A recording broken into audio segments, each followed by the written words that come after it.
കൃഷ്ണായ വാസുദേവായ ഹരയേ പരമാത്മനെ പ്രണതക്ലേശനാശായ ഗോവിന്ദായ നമോ നമഃ.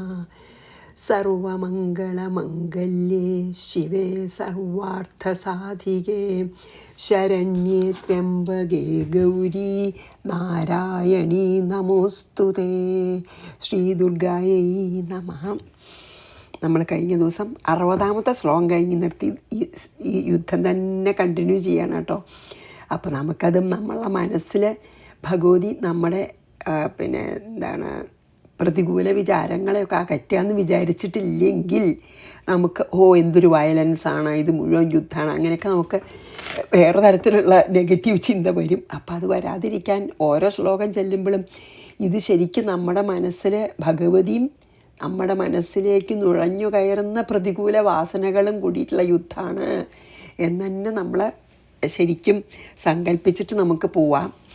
അപ്പോൾ 60-ലും ഇതിങ്ങനെ 60-ൽ പർവ്വതാകാരന്മാരായിട്ടുള്ള ഈ ദേവന്മാരെ ദോഹിക്കണ അസുരന്മാരെ ഈ അനവധി അസ്ത്രങ്ങൾ ഒരുമിച്ച് വന്നിട്ടേ മുള്ളംപന്നി പോലെ അസ്ത്രങ്ങളായിട്ട് അവർ പ്രാണൻ വെടിഞ്ഞു എന്നൊക്കെ നമ്മൾ പറഞ്ഞു. ഇനി 61.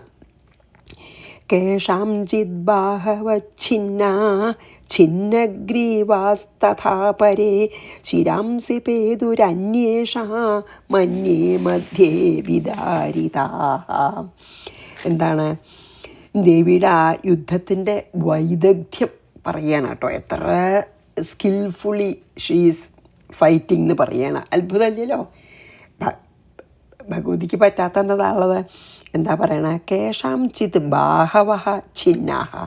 ചില അസുരന്മാരുടെ കൈകൾ മുറിഞ്ഞു പോയി, അതായത് കയ്യിൻ്റെ അവിടെ അറ്റുപോയി കയ്യ്. പിന്നെയോ അതായത് ഒരു ഒരൊറ്റ അമ്പോണ്ട് തന്നെ അനവധി അസുരന്മാരുടെ കൈ മുറിക്കാനൊക്കെ ദേവിക്ക് പറ്റും. അങ്ങനെ ഭഗവാൻ അങ്ങനെ 7 സാലമരം ഒന്നിച്ചൊരു അമ്പ ചെയ്തിട്ട് സുഗ്രീവനെ ഇമ്പ്രസ് ചെയ്യാൻ ചെയ്തു എന്നൊക്കെ ഉണ്ടല്ലോ ഭാഗവതത്തിൽ. അതുപോലെ ഒറ്റ അസ്ത്രം കൊണ്ട് തന്നെ അനവധി കയ്യൊക്കെ മുറിക്കാൻ പറ്റി. അങ്ങനെ ചില അസുരന്മാരുടെ കൈ അറ്റുപോയി. തഥാ അവരെ ഛിന്നഗ്രീവാഹ. ചിലരുടെ കയ്യേ പോയുള്ളൂ, മറ്റു ചിലരുടെ ഗ്രീവം കഴുത്താണ് കേട്ടോ. അപ്പോൾ മറ്റു ചിലരുടെ കഴുത്ത് മുറിച്ചിട്ടു. പിന്നെയോ അന്വേഷാം ശിരാംസി പെയ്തുഹു. വേറെ ചില അസുരന്മാരുടെ തലേന്നെ തെറിച്ച് വീണു. ചിലരുടെ കൈ മാത്രം അറ്റ് വീണു. എവിടെയാണ് കൊള്ളണമെന്ന് വെച്ചാൽ അവിടെ അങ്ങോട്ട് മുറിഞ്ഞു പോവുകയാണേ. ആ ചിലരുടെ കൈ മുറിഞ്ഞു, ചിലരുടെ കഴുത്തിൻ്റെ അവിടെ വെച്ച് മുറിഞ്ഞു, ചിലരുടെ തല മാത്രം ഈ കഴുത്തിൻ്റെ മുകളിലേ ഉള്ളൂ, തല മാത്രം പോയി. അങ്ങനെയൊക്കെ പലതരത്തിൽ ഭഗവതി അസുരന്മാരെ ഉപദ്രവിക്കും. പിന്നെയോ അന്യേ മധ്യവിദാരിത. മറ്റു ചിലരുടെ മധ്യഭാഗം അല്ലെങ്കിൽ വയറ് കീറി മുറിഞ്ഞ് പിളർക്കപ്പെട്ടു. അങ്ങനെ പലതരത്തിലുള്ള യുദ്ധത്തിനെ വിസ്തരിക്കുകയാണ്. കേഷാം ചിത് ബാഹവച്ഛിന്നാഹ ഛിന്നഗ്രീവാസ്തഥാ പരേ ശിരാംസി പേതുരന്യേഷാ മന്യേ മധ്യേ വിദാരിതാഃ. വിദാരിത പിളർക്കപ്പെട്ടു, മധ്യഭാഗം വയറ്. ഇനി ശ്ലോകം 62 ചെയ്യാട്ടോ.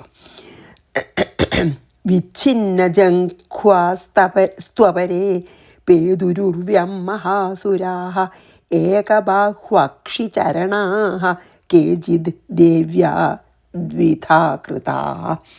എന്താണ്? അപരേ മഹാസുരാഃ തു. മറ്റു ചില അസുരന്മാരാകട്ടെ വിച്ഛിന്ന ജംഘാഃ ഉർവ്യാം പേതു. അതായത് ഈ വിച്ഛിന്നമായ മുറിക്കപ്പെട്ട കണങ്കാലുകൾ, ജംഘം എന്ന് പറഞ്ഞുവല്ലോ, മുറിക്കപ്പെട്ട കണങ്കാലുകൾ അല്ലെങ്കിൽ കണങ്കാലുകൾ അറ്റിട്ട് അപ്പോൾ വീഴുമല്ലോ. കാലിൻ്റെ അവിടെ ഇങ്ങോട്ട് മുറിഞ്ഞാൽ, മൊട്ട് കഴിഞ്ഞ് അവിടെ ഇങ്ങോട്ട് മുറിഞ്ഞാൽ വീഴാണ്ടിരിക്കില്ലല്ലോ. അങ്ങനെ വീണു ചിലർ. കേജിത്. പിന്നെ ചിലരോ ദേവ്യ ഏകബാഹ്വക്ഷി ചരണാഹ ദ്വിധാകൃത്വാഹ. അതായത് എന്താ പറയുക, പിന്നെ വേറെ ചിലരെ ദേവി ദേഹത്തിന് നടുക്കിങ്ങോട്ട് പിളർന്നു ചിലരുടെ. അപ്പം എന്താ വെച്ചാൽ ഒരു ഭാഗത്ത് ഒരു കണ്ണ്, ഒരു കയ്യ്, അല്ലേ, ഒരു ചെവി, ഒരു കാല് ഒരു ഭാഗം, മറ്റേ ഭാഗത്ത് ഈ രണ്ടെണ്ണുള്ളതൊക്കെ ഒരു ഭാഗത്തൊന്നും മറ്റേ ഭാഗത്തും അങ്ങനെയായിട്ട് പിളർക്കപ്പെട്ടു. അതൊക്കെ ഞാൻ ഇത്രേ പറയണുള്ളൂ കേട്ടോ. പക്ഷേ എവരി ശ്ലോകം നമ്മൾ ചെല്ലുമ്പോൾ നമ്മളുടെ മനസ്സിൽ ഭഗവതിയും നമ്മുടെ മനസ്സിലേക്ക് നുഴഞ്ഞു കയറുന്ന പ്രതികൂല വാസനകളും തമ്മിലുള്ള യുദ്ധമാണ്. അത് ആ ഭഗവതി നമ്മളെ അങ്ങനെ യുദ്ധം ചെയ്ത് മഹാലക്ഷ്മിയായിട്ടാണല്ലോ നമ്മളെ നമ്മളെ പ്യൂരിഫൈ ചെയ്യണു എന്ന് തന്നെ വിചാരിക്കണം. നമ്മളെ മനസ്സിനെ ഇതാ മഹാലക്ഷ്മി രൂപത്തിൽ വന്നിട്ട് അനവധി 18 കയ്യല്ല, സഹസ്രഭുജങ്ങളായിട്ടുള്ള ഭഗവതി ഇതാ നമ്മുടെ മനസ്സിലേക്ക് വരുന്ന എല്ലാ പ്രതികൂല വാസനകളെയും അകറ്റി നമ്മുടെ മനസ്സിനെ പരിശുദ്ധമാക്കണമെന്ന് നമുക്ക് സങ്കല്പിക്കാം. 62 വായിച്ച് 63 പോവാം. വിച്ഛിന്ന ജംഘ്വാസ്തപരേ പേതുരുർവ്യം മഹാസുരാ ഏകബാഹ്വക്ഷി ചരണാ കേജിൽ ദേവ്യ ദ്വിധാ കൃതാഹ. ദ്വിധാച്ച രണ്ടാക്കി എന്നാണ്, രണ്ടാക്കി പിളർന്നു. അപ്പോൾ ഒരു ബാഹു ഒരു കയ്യ്, അക്ഷി ഒരു കണ്ണ്, ഒരു കാല്, അങ്ങനെയാവുമല്ലോ ഒരു ഭാഗം, മറ്റേ ഭാഗവും അതാണ് പറഞ്ഞത് കേട്ടോ. ഏകബാക്ഷി അക്ഷി ചരണാന്നൊക്കെ. ഇനി 63 ഛിന്നേപി ചാന്യേ ശിരസി പതിതാ പുനരുത്ഥിതാ കബന്ധായുധുർദേവ്യാ ഗൃഹീത പരമായുധാഹ. ഇതെന്തൊരു അത്ഭുതം നോക്കൂ. 63 അന്യേ ശിരസി പതിതാഹ അഭി. മറ്റു ചില അസുരന്മാരുടെ തല അറ്റ് വീണിട്ടും, അഭി പറഞ്ഞുല്ലോ, തല വീണിട്ട് പോലും പുനരുത്ഥിതാഹ പിന്നെ നീട്ട് ദേവ്യാഹ യുയുധൂച്ച വീണ്ടും ചാടി നീട്ട് ദേവിയോട് യുദ്ധം ചെയ്തു. അതായത് കബന്ധങ്ങളെന്നാണ് പറയുക. തലയില്ലാത്ത ശരീരങ്ങളെ കബന്ധങ്ങളെന്ന് പറയും. നമ്മൾ രാമായണത്തിലൊക്കെ കബന്ധം ഉണ്ടല്ലോ. അപ്പോൾ കബന്ധം എന്താ, തലയില്ലാത്ത. പക്ഷെ എന്താ അറിയോ, ഈ ആ ശരീരങ്ങൾ കുറേ നേരം കൂടി ജീവൻ ഉണ്ടാവേ. ഇപ്പം നമ്മളിപ്പോൾ നോക്കൂ, എലിയൊക്കെ ചിലപ്പോൾ അറിയാണ്ട്, നമ്മളല്ല വേറൊരു കാരണം കൊണ്ട് തന്നെ ചിലപ്പോൾ അതിൻ്റെ വാലൊക്കെ മുറിഞ്ഞാലേ, നമ്മളങ്ങനെ വാല് മുറിക്കൊന്നും ചെയ്യില്ലല്ലോ, പക്ഷെ എന്തെങ്കിലും കാരണം കൊണ്ട് എന്തെങ്കിലും തൊട്ടിട്ടൊക്കെ ഞാൻ ഒരിക്കൽ കണ്ടിട്ടുണ്ട് എൻ്റെ ജീവിതത്തിലുണ്ട്. ഗൗരിയുടെ വാലെങ്ങനെയോ അത് പോയി, എന്തെങ്കിലോ കൊണ്ടിട്ടോ എന്തോ, ആ വാല് തന്നെ കുറേ നേരം പെടയും. വാലിമ്പിൽ ജീവനുള്ള പോലെ നമുക്ക് തോന്നും കേട്ടോ. അതുപോലെ അതാണപ്പോൾ ഇവിടെ പറയണത്. എന്താ അറിയോ, തല ഇങ്ങോട്ട് അറുത്തിട്ട ഉടനെ ആ കബന്ധം, അതായത് തലയില്ലാത്ത ആ ശരീരം കുറേ നേരം ആക്റ്റീവാണ്. അത്ര വേഗം അതിൻ്റെ ആ ഇത് നിൽക്കില്ല. അപ്പോൾ അതിലതാണ് പറയണത്, തലയേറ്റ ശരീരങ്ങളെ ഗൃഹീത പരമായുധ. അപ്പം കയ്യൊക്കെ ഉണ്ടല്ലോ താഴെ, തലയുടെ താഴെ ആ ആയുധങ്ങളൊക്കെ കയ്യിലുണ്ട്. ആ കബന്ധങ്ങളും ദേവിയോട് യുദ്ധം ചെയ്യാൻ തുടങ്ങിയെന്ന്. ആയുധത്തോട് കൂടിയിട്ട് ഈ കബന്ധങ്ങളെ, തലയേറ്റ ശരീരങ്ങളെ ഇളകി കളിച്ച് ദേവിയോട് യുദ്ധം ചെയ്യാണ് കബന്ധങ്ങളെന്ന് തോന്നും. അതാണ് പറഞ്ഞത്, തോന്നുമാറ് യുദ്ധം ചെയ്തു എന്നാണ്. കബന്ധങ്ങളും നൃത്തം വെച്ചു എന്ന് വെച്ചാൽ ഉടനെ ആ തലയേറ്റ ശരീരങ്ങളുടെയും തലയുടെയും ഒന്നും ജീവൻ ഉടനെ പോവില്ലേ. അതിനൊരു ഉദാഹരണം നമുക്കിങ്ങനെ ഇതാണ് ഞാൻ ഇത് കണ്ടിട്ടുണ്ട്. പിന്നെ നമ്മൾ കേട്ടിട്ടുണ്ടല്ലോ, ഇപ്പോൾ കാലമൊക്കെ മുറിച്ച് കളഞ്ഞാലേ, പിന്നെ എന്തെങ്കിലും കാര്യം കൊണ്ട് ഇപ്പോൾ ഡയബറ്റിക്കൊക്കെ ആയിട്ട് അങ്ങനെ മുറിച്ച് കളഞ്ഞാൽ ഞാൻ കേട്ടിട്ടുണ്ട് കുറേ നേരത്തേക്ക് കാലവിടെ ഉണ്ടെന്നൊക്കെ തോന്നുത്രേ, ആ കാലുണ്ടെന്ന്. അതേപോലെ ആ വിട്ടുപോയ കാലിനും നമുക്കിതൊന്നും അറിയില്ലല്ലോ. നമ്മൾ ഈ പഞ്ചേന്ദ്രിയങ്ങളെ കൊണ്ട് അറിയുന്നതല്ലേ നമുക്കിപ്പോൾ അറിയൂ. അതിന് അതീതായിട്ട് എന്തൊക്കെയോ ഉണ്ടെന്നുള്ളത് ഷുവറാണ് അല്ലേ. അതിസൂക്ഷ്മമായിട്ടുള്ള പലതും ഉണ്ടല്ലോ ഇവിടെ. അപ്പോൾ നമുക്കറിയില്ല. അതാണിപ്പോൾ ഇവിടെ കബന്ധം നോക്കൂ, കുറേ നേരം കബന്ധത്തിൻ്റെ തലയേറ്റ ശരീരങ്ങളിൽ ഉള്ള പിന്നെ ആയുധങ്ങളൊക്കെ ഉപയോഗിച്ച് ദേവിയോട് യുദ്ധം ചെയ്യണ പോലെ തോന്നും. കുറേ നേരം ജീവൻ നിൽക്കണ്ടേ. അതാണ് 63 പറഞ്ഞത്. ഛിന്നേപി ചാന്യേ ശിരസി പതിതാ പുനരുത്ഥിത. അതുകൊണ്ടാണ് പിന്നെ നീക്കുകയാണ് അവരെന്ന് പറയുന്നത്, തല വെട്ടിയിട്ടിട്ട് പോയി. കബന്ധായുധുർദേവ്യ, കബന്ധങ്ങൾ ദേവിയോട് യുദ്ധം ചെയ്യുകയാണോ എന്ന് തോന്നുമാറ് ഇളകി കളിച്ചു. ഗൃഹീത, അതോ അവർ കയ്യിൽ പരമായുധങ്ങളുണ്ട്, കയ്യും നഷ്ടപ്പെട്ടിട്ടില്ലല്ലോ, കബന്ധങ്ങളുടെ തലയിലേ നഷ്ടപ്പെട്ടിട്ടുള്ളൂ. ഗൃഹീത പരമായുധാഹ, വലിയ വലിയ ശ്രേഷ്ഠങ്ങളായിട്ടുള്ള ആയുധങ്ങളെ എന്തിയിട്ട് ആ കബന്ധങ്ങൾ ദേവിയോട് യുദ്ധം ചെയ്തു. ഇനി 64.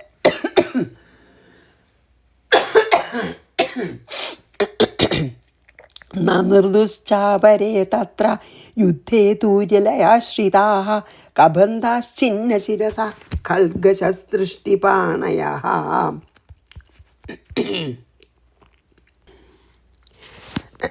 ഇനി നമുക്ക്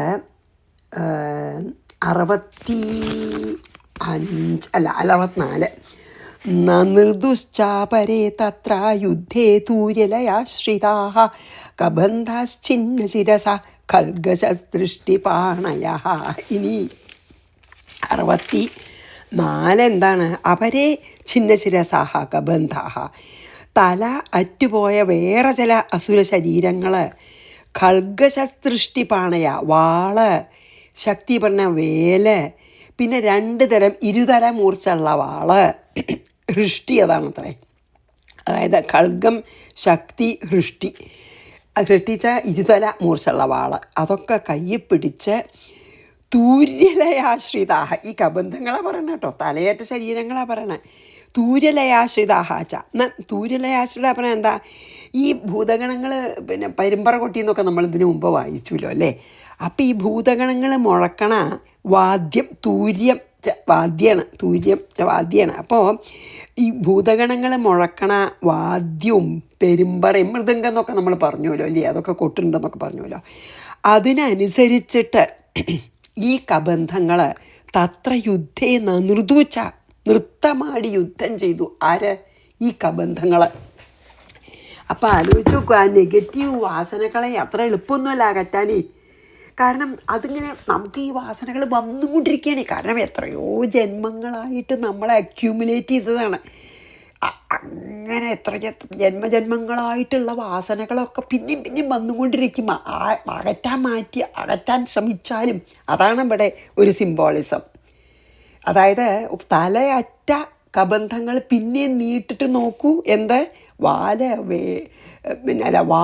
വേൽ, പിന്നെ ഇരുനില തീർച്ചയുള്ള മാളൊക്കെ വെച്ച് ഈ ഭൂതഗണങ്ങൾ പെരുമ്പറ മുറക്കണ അല്ലെങ്കിൽ വാദ്യം ഒക്കെ ആ വാദ്യത്തിനനുസൃതമായിട്ട് ഈ കബന്ധങ്ങൾ യുദ്ധം ചെയ്യണു ദേവിയോടാണ്.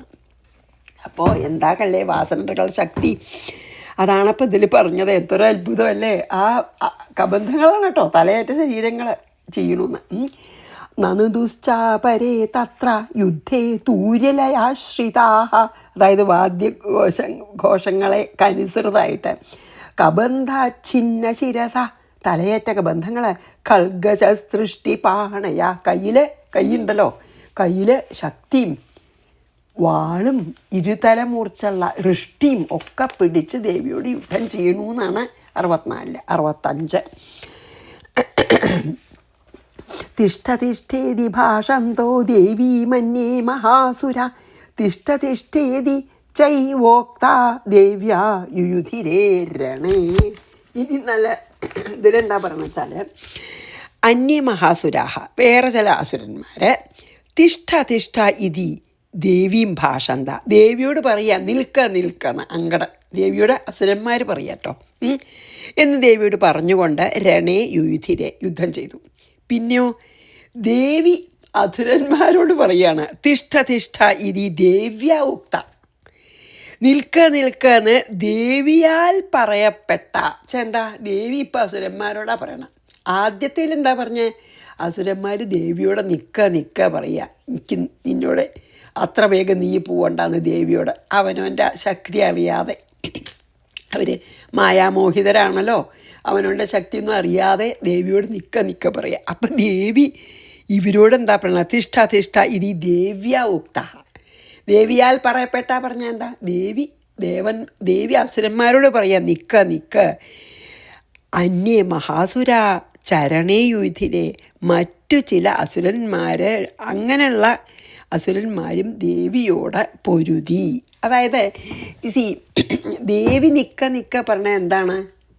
അവിടെ കൊല്ലാൻ വേണ്ടിയിട്ട് തന്നെയാണല്ലേ. പക്ഷെ അസുരന്മാരെ കൊല്ലപ്പെടാനാണ് നിൽക്ക പറയണത്. അവർക്കറിയില്ല. മായാമോഹിതരാകുമ്പോൾ യാഥാർത്ഥ്യം അറിയില്ലല്ലോ. മായ എന്താ? യാഥാർത്ഥ്യത്തിനെ മറയ്ക്കും. എന്നിട്ട് യഥാർത്ഥമല്ലാത്തത് യഥാർത്ഥമാണെന്ന് നമ്മളെ തോന്നിക്കും. അതാണല്ലോ മായ. അതാണല്ലോ ആവരണവും വിക്ഷേപവും. ശരിയായിട്ടുള്ളതിനെ ഇങ്ങനെ മറിക്കും, എന്നിട്ട് ശരിയല്ലാത്തത് ശരിയാണെന്ന് നമ്മളെ തോന്നിക്കുകയും ചെയ്യും. അപ്പം അതാണിപ്പം പിന്നെ അസുരന്മാരുടെ വിചാരം അവർക്ക് അധികം ശക്തിൻ്റെ മായാമോഹിതരായിട്ട് ദേവിയെ നിഷ്പ്രയാസം തോൽപ്പിക്കാം എന്ന്. അതുകൊണ്ടാണ് നിൽക്ക പറയണം. പക്ഷേ സത്യത്തിൽ അതല്ലല്ലോ, ദേവി ഉടനെ കൊല്ലും അല്ലേ. പക്ഷെ ദേവി ഇങ്ങോട്ട് പറയണത് എന്താ, നിൽക്കെന്ന്. അപ്പം ശരിക്കും ആലോചിച്ച് നല്ല രസമാണ്. അസുരന്മാർ കൊല്ലപ്പെടാൻ അർഹരായതുകൊണ്ട് ദേവിയോട് നിൽക്ക പറയണു. ദേവിക്ക് കൊല്ലാൻ അർഹത ഉള്ളത് കൊണ്ട് ദേവി അസുരന്മാരോട് നിൽക്ക പറഞ്ഞു അല്ലേ. വളരെ ഒരു ഇൻട്രസ്റ്റിംഗ് ആണത്. അപ്പോൾ തിഷ്ഠതിഷ്ഠേതി ഭാഷന്തോ ദേവീ മന്യേ മഹാസുരാ തിഷ്ഠതിഷ്ഠേതി ചൈവോക്ത ദേവ്യാ യുയുധിരേ രണേ. അങ്ങനെ പറഞ്ഞ് യുദ്ധം ചെയ്യേണ്ടവർ. അത് കഴിഞ്ഞ് 66 വായിക്കാം. പതിതൈ രഥനാഗാശ്വൈരസുരൈശ്ച വസുന്ധരാ അഗമ്യാ സാ ഭവത്തത്ര തത്രാഭൂത് സമഹാരണ. ആ യുദ്ധത്തിൻ്റെ ആ ഒരു എന്താ പറയുക, അത്ര ഭീകര യുദ്ധമാണെന്ന് കാണിക്കാൻ വേണ്ടിയിട്ടാണ് ഇത് പറയുന്നത്. എന്താ അറിയോ, സമഹാരണ എത്ര അഭൂതി. ഏതൊരു ദിക്കിലാണ് ആ മഹായുദ്ധം ഇപ്പം ഉണ്ടായത്, ആ ഭൂമി പ്രദേശത്തെ ഏത് പ്രദേശത്താണ് ഈ മഹായുദ്ധം ഉണ്ടായത്, അവിടെ തത്ര പതിതൈഹി രഥനാഗാശ്വൈഹി, അവിടെ ചത്ത് വീണ് കിടക്കണ രഥം കൊണ്ടുള്ള പട, ആനപ്പട, രഥനാഗം, ആനയാണ്, ആനപ്പട, പിന്നെ അശ്വം, കുതിരപ്പട ഒക്കെ നിറച്ചിങ്ങനെ ചത്ത് കിടക്കുകയാണ് ഈ യുദ്ധഭൂമിയിൽ. എവിടെ യുദ്ധം ഉണ്ടായാച്ചാൽ ആ യുദ്ധഭൂമിയിൽ അനവധി രഥപ്പടയും ആനപ്പടയും കുതിരപ്പടയും, പറഞ്ഞില്ലേ ലക്ഷങ്ങളാണ് പങ്കെടുത്തത്. മാത്രമല്ല അസുരൈഹീച്ച, അസുരന്മാരും അനവധി ചത്ത് കിടക്കുന്നുണ്ട്. കാരണം സാ വസുന്ധര അഗമ്യഭവത്, അത് കാരണം ഈ അനവധി അസുരന്മാരും അവരുടെ സൈന്യവും ആ സൈന്യത്തിന് വേണ്ട രഥങ്ങളും ആനകളും കുതിരകളും ഒക്കെ ചത്ത് കിടക്കണ കാരണം വസുന്ധര വെച്ചാൽ ഭൂമിയുടെ ആ ഭാഗം, യുദ്ധം നടന്ന ആ ഭാഗത്ത് നടക്കാൻ പറ്റാത്ത, ഒരു കാല് വെച്ച് നടക്കാൻ പറ്റാത്ത അത്ര ബുദ്ധിമുട്ടായി തീർന്നു നടക്കാൻ. അഗമ്യായിന്ന്, നടക്കാൻ പറ്റാത്ത സ്ഥലമായി തീർന്നു എന്ന് പറഞ്ഞാൽ എന്താ, കാലടി വയ്ക്കാനൊരു സ്ഥലമില്ല. ശവങ്ങളും ഈ രഥവും പിന്നെ ആനയുടെ ശവങ്ങളും കുതിരയുടെ ശവങ്ങളും മനുഷ്യരുടെ ശവങ്ങളും അസുരന്മാരുടെ ശവങ്ങളും, ആ കാല് കുത്താനൊരു സ്ഥലമില്ലാത്ത പോലെ ഇത്. അതാണ് നടക്കാൻ സ്ഥലമില്ല. അസുരന്മാർ മാത്രമല്ല അസുരന്മാരുടെ ദേഹം മാത്രമല്ല ചെതറി കിടന്നിരുന്നതേ, അതിന് പുറമേയാണ് അനവധി രഥങ്ങൾ, ആനകൾ, കുതിരകൾ. ഇത് ചിന്നിച്ചെതറി ആ യുദ്ധഭൂമിയിൽ ഒരടി കാലടി വെക്കാൻ സ്ഥലമില്ലാതെ ആയി എന്നുള്ളതുകൊണ്ടാണ് അഗമ്യം എന്ന് പറഞ്ഞത്. അതായത് ഗമിക്കാൻ പറ്റാത്ത ഒരു മീൻസ് മുമ്പിലേക്ക് ഒരു കാല് വെച്ച് നടക്കാൻ പറ്റാത്ത അത്ര ഭീകരമായിരുന്നു ആ യുദ്ധം. അത്ര അസുരന്മാരും അവരുടെ സൈന്യവും കൊല്ലപ്പെടുകയും ചെയ്തു. അപ്പോൾ പതിതൈഹി രഥനാഗാശ്വൈരസുരൈശ്ച വസുന്ധരാ അഗമ്യാ സാ ഭവൽ തത്ര യത്രാഭൂത് സമഹാരണ. ഇനിയും മഹിഷാസുരനെ കൊന്നിട്ടില്ല കേട്ടോ, അത് അടുത്ത അധ്യായത്തിലാണ്. മഹിഷാസുരൻ്റെ സൈന്യങ്ങൾ കുറെ കൊത്രേ ഉള്ളൂ. ശോണിതൗഖാമഹാ, അതിന് മുമ്പ് തന്നെ അത്ര ആലോചിച്ച് നോക്കൂ. ശോണിതൗഖോ മഹാനദ്യ സദ്യസ്തത്ര വിശുശ്രുവ മധ്യേ ചാസുരസൈന്യസ്യ വാരണാസുരവാജിനം. എന്താണ് 67 തത്ര അസുരസൈന്യസ്യ മധ്യേ, അവിടെ ആ അസുരസൈന്യങ്ങളുടെ മധ്യത്തിൽ കൂടി എന്താണ്, വാരണാസുരവാജിനം, ആനകളുടെയും അസുരന്മാരുടെയും കുതിരകളുടെയും ശോണിതൗഖാഹ, ചോര കൊണ്ടുള്ള, എല്ലാവരുടെയും ചോര കൂടിക്കുഴഞ്ഞിട്ടുള്ള മഹാനദ്യ, വലിയ ചോരപ്പുഴകൾ, സദ്യഹ വിശുശ്രൂച്ച, ഉടനെ ഒഴുകാനും തുടങ്ങി. അതായത് ശവക്കൂമ്പാരങ്ങളും ചോരപ്പുഴകളും നിറഞ്ഞതായി എന്ത്, ആ യുദ്ധക്കളം. ഇനി അത് മുഴുവനെ വാർന്നു പോയി ഈ ശവശരീരങ്ങൾ മാറ്റുമ്പോൾ ആ യുദ്ധക്കളം പരിപൂർണമായിട്ടും ശുദ്ധമാവും. അതുപോലെയാണ് ഭഗവതി നമ്മളുടെ ഈ പൊങ്ങി വരുന്ന പ്രതികൂല വാസനകളെ നിർദ്ദയം അകറ്റി അവിടെ കുറേ, അപ്പം നമുക്ക് വളരെ ആ അകറ്റണ സമയത്തും നമുക്ക് ഭയങ്കരമായിട്ടുള്ള ഒരു അശാന്തി അനുഭവപ്പെടാം. പക്ഷേ ആ അശാന്തി സഹിച്ചു കഴിഞ്ഞാൽ ഭഗവതി ആ മരിച്ച വാസനകളെയും അതിനുണ്ടായിട്ടുള്ള ആ ബുദ്ധിമുട്ടിനെയൊക്കെ അകറ്റി നമ്മുടെ മനസ്സിനെ ഈ മഹാലക്ഷ്മി പരിശുദ്ധമാക്കും എന്നാണ് അതിൻ്റെ സിംബോളിസം. അതിൻ്റെ പ്രതീകാത്മകത്വം അതാണ് കേട്ടോ. ശോണിതൗഖാമഹ, അതൊക്കെ ഇതൊക്കെ വായിക്കുമ്പോൾ നമ്മൾ അങ്ങനെ വിചാരിച്ചില്ല വെച്ചാൽ അയ്യോ എന്തൊരു വയലൻസ് എന്ന് തോന്നും. അത് തോന്നുകയില്ല ഇങ്ങനെ വിചാരിച്ചാൽ. അത് ഞാൻ എൻ്റെ ഒരു അനുഭവം പറയുകയാണ്. ഇങ്ങനെ അല്ലാതെ വായിക്കുമ്പോൾ നമുക്ക് അയ്യോ എന്തൊരു വയലൻസ് അതിലൊക്കെ. അല്ലല്ല, ഇങ്ങനെ നമ്മൾ വിചാരിക്കാൻ പാടുള്ളൂ. ശോണിതൗഖാമഹ, ശോണിതൗഖാന്നേ ഉള്ളൂ കേട്ടോ, ഖോന്നില്ല. അഖം കൂടി, അനവധി ചോര കൂടിയതേ. ശോണിതൗഖാ മഹാനദ്യ സദ്യസ്തത്ര വിശുശ്രുവു മധ്യേ ചാസുര സൈന്യസ്യ വാരണാസുരവാജിനാം.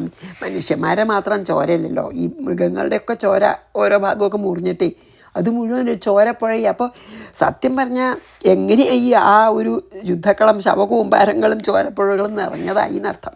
ഇനി 2 ശ്ലോകം കൂടിയുള്ളൂ, അപ്പോൾ ഈ അധ്യായം തീർക്കാം. സചസിംഹോ മഹാനാദമുത്സുജന്ധുതകേസര ശരീരേഭ്യോ മരാരീണാമസൂനിവ വിജിന്വതി. മാത്രമല്ല, അപ്പോൾ സിംഹം ഈ ശത്രു സംഹാരത്തിന് നല്ലോണം സഹകരിക്കുന്നുണ്ടെന്നാണെന്ന് പറയണം കേട്ടോ. എന്താ അറിയോ, അതാ അംബിക അതിന് 69 അല്ലേ, അത് ശരിയാ, 68 വായിച്ചില്ല. ക്ഷണേന തദ്ബലം സർവമസുരാണാമഥാംബിക നിന്യേക്ഷയം തൃണദാരു മഹാചയം. അതും കൂടി വേണമല്ലോ. അതോ അഥ അംബിക, അതിനുശേഷം ഈ ജഗന്മാതാവ് പറഞ്ഞൂല, അംബിക പറഞ്ഞ ജഗന്മാതാവ് തന്നെ അർത്ഥം. യഥാ വന്യഹി തൃണദാരു മഹാചയം തഥാ. കാട്ടുതീയെ എങ്ങനെയാണ് ഉണങ്ങിയ പുല്ലിന് അല്ലെങ്കിൽ വൈക്കോലിൻ്റെ കുണ്ടകൾ അനവധി നോക്കാം. ഞാൻ ഈ എന്താ പറയുക, ശാസ്ത്രികളുടെ കണ്ടിയൂർ മഹാദേവ ശാസ്ത്രികളിൽ അങ്ങനെയാണ് കേട്ടോ പറയണത്. അനവധി ഉണങ്ങിയ പുല്ലിൻ്റെ നമ്മളിങ്ങനെ വൈക്കോലൊക്കെ കുണ്ട കെട്ടി വയ്ക്കില്ല, അങ്ങനെ അനവധി കുണ്ടകൾ നശിച്ചു എന്നാണ് അദ്ദേഹം പറയണത്. അതൊന്നും എങ്ങനെയായാലും അതിനൊന്നും വലിയ പ്രാധാന്യമില്ലല്ലോ. അപ്പോൾ എങ്ങനെയാണ് കാട്ടുതീയ ഉണങ്ങിയ പുല്ലിനെ മരങ്ങളെയൊക്കെ ദഹിപ്പിക്കുക, എത്ര നിഷ്പ്രയാസം ദഹിപ്പിക്കും. അതുപോലെ അസുരാണാം തദ്ബലം സർവം, ആ അസുരന്മാരുടെ ആ വലിയ സൈന്യത്തെ, ഭയങ്കര ബലമുള്ള സൈന്യത്തെ ക്ഷണേനാക്ഷയം നിന്നെ, ക്ഷണം നേരം കൊണ്ട് നശിപ്പിച്ചു കളഞ്ഞു ഭഗവതിന്ന്. അതായത് ഒരു ബുദ്ധിമുട്ടുമില്ല, അത് പറഞ്ഞുല്ലോ. ഭഗവതിക്ക് ലീലയാണെന്ന് നമ്മൾ പറഞ്ഞുല്ലോ. ലീലയാ ആ വളരെ ശക്തിയുള്ള അസുര സൈന്യങ്ങളെ മുഴുവൻ ഒരു ക്ഷണനേരം കൊണ്ട് ഭഗവതി എല്ലാവരെയും നശിപ്പിച്ചു. ഏതുപോലെയെന്ന് ഒരു ഉപമ പറഞ്ഞെടുക്കുകയാണ്. കാട്ടുതീയ ഉണങ്ങി നിൽക്കണ പുല്ലിനെയും വൃക്ഷങ്ങളെ എത്ര നിഷ്പ്രയാസം, എത്ര വേഗം, ഒരു സമയം എടുക്കാതെ പെട്ടെന്നങ്ങോട്ട് കത്തി നശിപ്പിക്കില്ല. അതുപോലെ ദേവി നിഷ്പ്രയാസം ഈ ഇവരെയൊക്കെ നശിപ്പിച്ചു. ക്ഷണേന ക്ഷയം നിന്നെ വെച്ചാൽ വളരെ വേഗത്തിൽ എല്ലാറ്റിനെയും നശിപ്പിച്ചു കളഞ്ഞു ദേവി. ഇനി 68 വായി. ക്ഷണേന തദ്ബലം സർവമസുരാണാമഥംബിക നിന്യേക്ഷയം യഥാവന്നി സ്തൃണദാരു മഹാചയം സചസിംഹോ മഹാനാദമുത്സുജന്ധുതകേസര ശരീരേഭ്യോമരാരീണാമസൂനിവ വിജിന്വതി. സിംഹം സഹകരിച്ചു എന്ന് പറയണം വാഹനെ. എന്താണ്? സിംഹ ധുതകേസര മഹാനാദമുത്സുജൻ. ആ സിംഹാണല്ലോ വാഹനം. ആ വാഹനമായ സിംഹമാകട്ടെ എന്താ ചെയ്ത്, സട ഇളക്കിയിട്ട് കുടഞ്ഞ്, വലിയ സടണ്ട പറഞ്ഞൂല്ലോ നമ്മളിങ്ങനെ കൂർത്തും രോമം, ആ സട ഇളക്കി കുടഞ്ഞിട്ട് ഉറക്കെ ഗർജിച്ചുകൊണ്ട്, ഉത്സുജൻ ഗർജിച്ചുകൊണ്ട്, മഹാനാദം വളരെ ഉഗ്രമായിട്ടുള്ള ഗർജനം കൊണ്ട്, അമരാരീണം ശരീഭ്യ അസുരന്മാരുടെ ശരീരങ്ങളിൽ നിന്ന് അസൂൻ വിജിന്വതി ഇവ പ്രാണങ്ങളെ അന്വേഷിക്കുകയാണോ വിജിന്വതി. അതായത് ആരുടെയെങ്കിലും മരിക്കാണ്ട പ്രാണൻ മരിച്ച പോലെ മരിച്ചിട്ടില്ല, അങ്ങനെ പ്രാണൻ ആരുടെയെങ്കിലും പോവാതിരിക്കുന്നുണ്ടെങ്കിലോ അതിനെ അന്വേഷിച്ച് പോവുകയാണോ എന്ന് തോന്നുമാറ് ഈ സിംഹം സടയിളക്കി അതിൻ്റെ ഇടയിൽ കൂടെ ഓടിയെന്ന്. അതാണ് ഈ മരിച്ചു കിടക്കുന്ന അസുരന്മാരിൽ ആരെങ്കിലും പൂർണ്ണമായി മരിക്കാതെ പ്രാണൻ്റെ അംശം വല്ലതും ബാക്കിയുണ്ടെങ്കിൽ ഈ ഗർജനം കേട്ട് അവരും വേഗം പ്രാണൻ വെടിയട്ടെ എന്ന് വിചാരിച്ചിട്ടാണോ ഈ ഭഗവതിയുടെ വാഹനായിട്ടുള്ള സിംഹം പരാക്രമം അടിക്കണത് എന്ന് തോന്നുന്ന. അതായത് സട ഇളക്കി അവിടെ മുഴുവൻ ഓടി നടക്കുകയാണ്. കാരണം ഇനി ആരെങ്കിലും മരിക്കാണ്ടുണ്ടെങ്കിൽ അവരും കൂടി പ്രാണൻ വിട്ട് പോട്ടെ എന്ന് വിചാരിച്ചിട്ടാണോ തോന്നുന്നു പറയണം. അതായത് അസുര സൈന്യത്തെ നശിപ്പിക്കാൻ സിംഹവും നല്ലോണം സഹകരിച്ചു എന്ന് നമുക്കങ്ങനെ പറയാം. ഇനി അവസാനത്തെ ശ്ലോകം വായിക്കാം. 69 വായിച്ച 70 അവസാനത്തെ. സച സിംഹോ മഹാനാദമുത്സുജന്ധുതകേസര ശരീരേഭ്യോമരാരീണാമസൂനിവ വിജിന്വതി. അസു പറഞ്ഞ പ്രാണനാണ്. ഈ പ്രാണൻ വിടാത്തവർ വല്ലവരും ഉണ്ടെങ്കിൽ അവരുടെ പോട്ടേന്ന് വിചാരിച്ചിട്ടാണോ ഇങ്ങനെ പരാക്രമഴിച്ച് നടക്കണ സിംഹം എന്ന് തോന്നും. ഇനി അവസാനത്തെ. ദേവ്യാഗണൈശ്ച തൈസ്തത്ര കൃതം യുദ്ധം മഹാസുരൈഃ അഥൈനം തുഷ്ടൂർദേവാഃ പുഷ്പവൃഷ്ടിമുചോദിവി. മഹിഷാസുരനെ കൊന്നിട്ടില്ല കേട്ടോ, അത് അടുത്ത ചാപ്റ്ററില്ല. ദേവ്യാഗണൈഃ ച തത്ര തൈഃ മഹാസുരൈഃ യുദ്ധം കൃതം. ദേവിയും ഗണങ്ങൾ, അതായത് ദേവിയുടെ ഉണ്ടാക്കി പറഞ്ഞല്ലോ ഭൂതഗണങ്ങളും ദേവി സൃഷ്ടിച്ച ഭൂതഗണങ്ങളും ദേവിയും അവിടെ ആ മഹാ അസുരന്മാരോട്, തത്ര തൈഹി ആ മഹാസുരന്മാരോട് യുദ്ധം ചെയ്തു. എന്നിട്ടോ അഥ അങ്ങനെ അസുര സൈന്യങ്ങൾ കൊല്ലപ്പെട്ടപ്പോൾ ദേവ ദിവിഹി പുഷ്പവൃഷ്ടി മുചഹ ഏനാം തുഷ്ടുവു. ദേവന്മാർ സ്വർഗത്തിൽ നിന്ന് പുഷ്പവൃഷ്ടി ചെയ്ത് ദേവിയെ വാഴ്ത്തി സ്തുതിച്ചു എന്ന്. അതായത് മഹിഷാസുരനെ കൊന്നിട്ടില്ല, പക്ഷേ മഹിഷാസുര സൈന്യം ഓൾമോസ്റ്റ് മുഴുവൻ നശിച്ചു കഴിഞ്ഞു. അപ്പോൾ ദേവന്മാർക്ക് സന്തോഷമായി.